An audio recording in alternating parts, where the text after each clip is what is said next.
Alright, I made it here to Hersheypark. My first visit ever to the park. I have been to the Chocolate World before. I did that back in 2006. That's been 14 years since I've been to Hershey. But I didn't go into the park then. I just did Chocolate World and moved on. That was it. Alright, I picked up my season pass and I am officially inside Hersheypark for the first time. This looks amazing with the fountains running.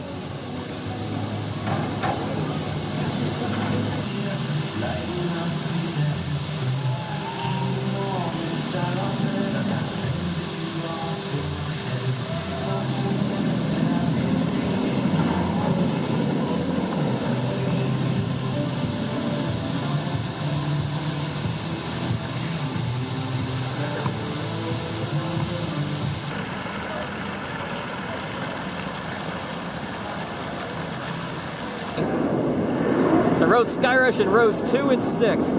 That has got to be the strongest coaster I've ever ridden. That air time is so strong.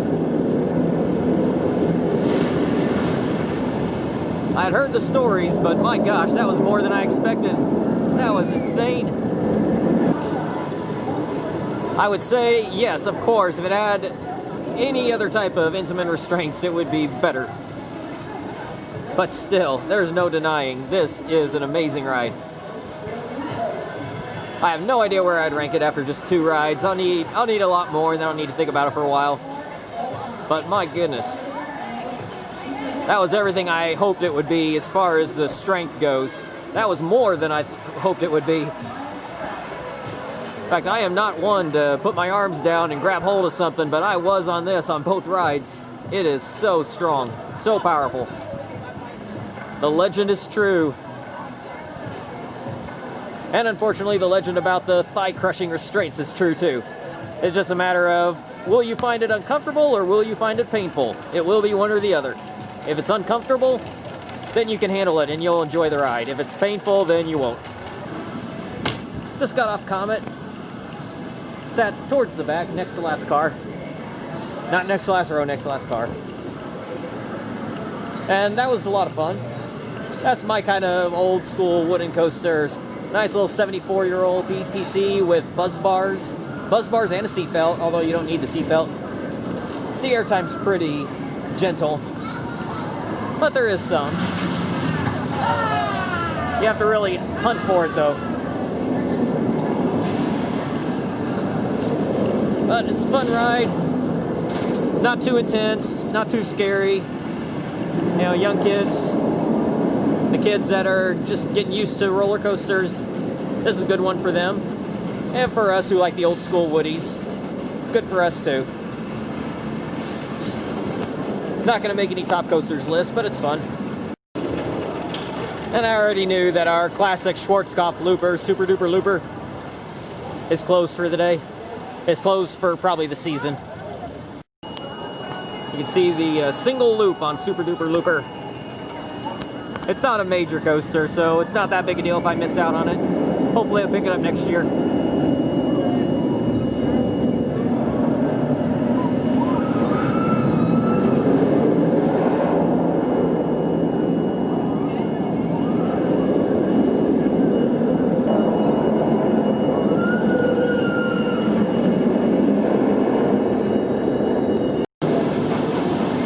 That was a 20-minute wait to get on Great Bear here on a Wednesday. Not too bad. With how busy the park is, I was expecting longer. But Great Bear, I know some people who really think the world of this coaster. They think it is the best invert or one of the best. And I'm sorry to say that I don't share that sentiment. Not after that first ride. It is not bad at all. No headbanging, it's a smooth ride. So got to put it ahead of Alpengeist for that. Probably got to put it ahead of Raptor, but I think I'm gonna keep Afterburn ahead of it. At least after one ride. You know, it's not exactly fair to rate something based on the one ride, but that's what I'm thinking right now. It could move up. I really like that turnaround before the drop. I actually Felt myself almost starting to slightly gray out before that drop. Of course, Skyrush was making me gray out. And I'm someone that doesn't gray out much. Skyrush, I was just thinking, it might be the most intense coaster I've ever ridden. Great Bear's really good though. There is nothing bad about it. It's just not, by invert standards, I would say middle of the pack. But always what I worry about with the inverts, is there going to be headbanging? Is there going to be a rattle? And no, I didn't detect any rattle, and I didn't get any headbanging.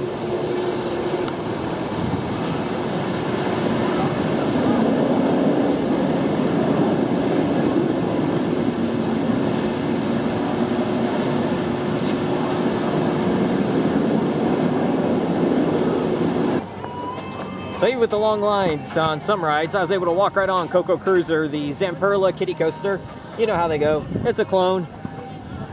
They're all the same. All these Zamperla ones. Pretty decent ones. Some of these Zamperlas can be actually pretty rough. This one's all right.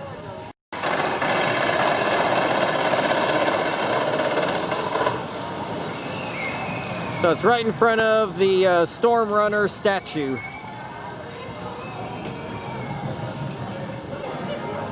But I had a feeling this could be the sleeper hit at this park for me, and so far, I don't know. I think I like this more than Skyrush. It's hard to say. Skyrush is a lot more intense, has stronger airtime, but you know, this has a couple great airtime moments on it. And it's got 6 inversions. All the inversions are great. It's a smooth ride. Those over-the-shoulder restraints don't bother me one bit. Vertical lift hill, beyond vertical drop, and then you go through all the inversions. It's Intamins' take on a Gerstlauer Eurofighter. And this is better than any Eurofighter. This is the only Gerstlauer Eurofighter or Infinity coaster I put ahead of this is Monster at Adventureland. Nothing touches Monster, but this is really good. I've heard some people say they like this more than Storm Runner, and I can see why. It's a longer ride than Storm Runner. Doesn't have the launch, but more inversions, longer ride. I don't know how much airtime Storm Runner has on it. I'm sure the Top Hat has some. I don't know if there's any other moments, but so far, this is my favorite here. We're between this and Skyrush. Knew I had to get the Intamins out of the way just in case it rains tomorrow. Hershey's Wildcat, the original GCI, that actually was pretty decent. Nothing great. It had one rough spot on it. That's it. And I did sit towards the back. So even in the back, it didn't seem that rough. It was rougher than a lot of other GCIs that I've ridden, but it wasn't too bad. Only that one spot. The rest of it was pretty enjoyable. The airtime was, it was okay. But for an original GCI, I wouldn't expect it to be Mystic Timbers level or Prowler level. So for what it is, pretty decent. If they ever RMC'd it, that would certainly make it better, but it's good as it is. And wow, Mouse is closed. That was one I really wanted to get on the sunny day, because these things have a hard time running when there's a drop of rain. So it's weird that it would be closed on a sunny day then. But it's a standard Mach Wow Mouse. If I don't get it, no big deal. I just rode both sides of the racers. And this ride is just simply fun. This ride is all about the fun. There's not a whole lot of airtime or laterals. This one's not so much about the forces. It's just pure fun. I love the racing aspect when you're side by side. You have the flybys like that. And now you get the crossovers. So you're side by side, you're flying by, crossovers. This is just pure fun. I don't care that the airtime is pretty weak. I don't care that there's not much in the way of laterals. None of that matters. It's just pure fun. And riding both sides, I'm 0 for 2. Lost both times. But that's okay. 2 coaster credits.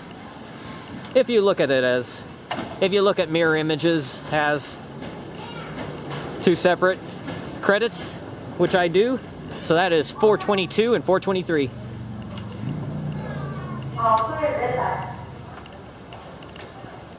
And this is one I could see riding a bunch, because it's just pure fun, and it's not rough. It's like Wildcat had a little bit of roughness to it. This has no roughness to it. This is one that I could ride all day.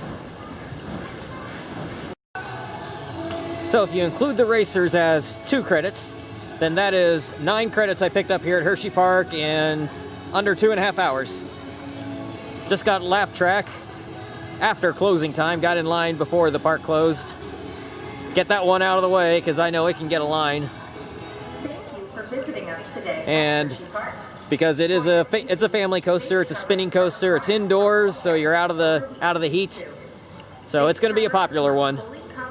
It is in the far back of the park, so it's 7:15, 15 minutes after they've closed, and got a long ways to exit the park, because this is a huge park. I didn't realize how big this thing is.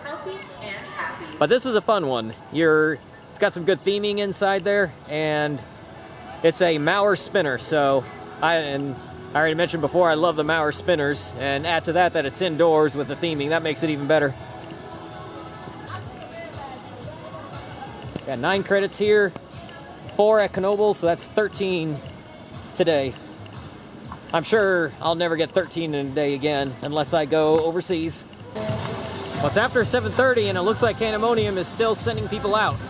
So that tells you about what kind of line it had on a Wednesday. Yep, there goes more people. It's the new one. It's going to get a wait. It's going to get a line.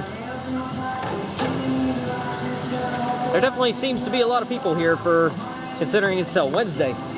But like I said, I do believe, I'm starting to think that Wednesdays are the busiest days of the week.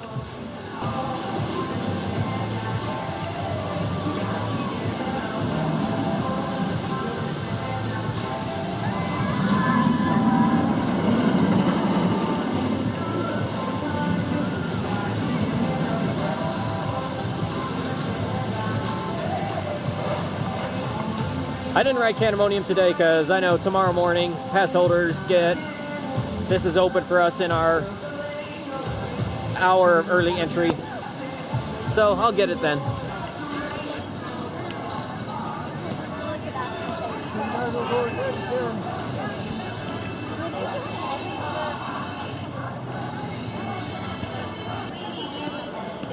That looks like it might be an empty train. They may be done at 7:40.